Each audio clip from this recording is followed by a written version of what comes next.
কুষ্টিয়ায় মাঠের পর মাঠ জুড়ে কৃষকের শত মেহনতে উৎপাদিত সোনাঝরা পাকা ধানের সমারোহ। মৃদু হাওয়ায় দোল খাচ্ছে কৃষকের স্বপ্ন। গেল কয়েক বছরের বৈরী আবহাওয়া পিছু ছাড়ায় এবার কমেছে সেচ, কীটনাশক ও সারের খরচ। অনুকূল আবহাওয়ায় ফলনও ভালো হয়েছে। এখন ফসল ঘরে তোলার পালা, তাই তো বেড়েছে কৃষাণীদের ব্যস্ততা।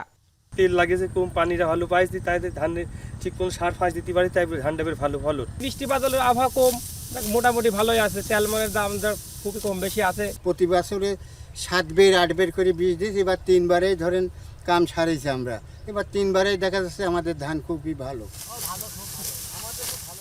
মৌসুমের শুরুতেই উঠতি ধানের বাজার প্রতি কেজি বিক্রি হচ্ছে 35 থেকে 40 টাকায়।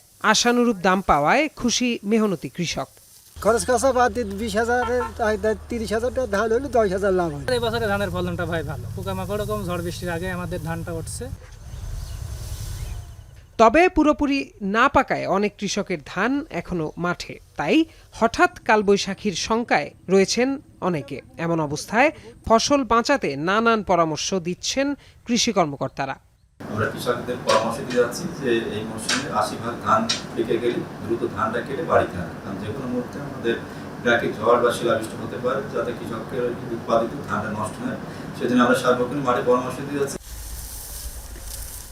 কৃষি বিভাগের হিসেবে চলতি মৌসুমে কুষ্টিয়ায় 35,996 হেক্টর জমিতে বোরো আবাদ হয়েছে, যেখান থেকে অন্তত 2,30,000 টন ধান উৎপাদনের আশা কৃষি বিভাগের।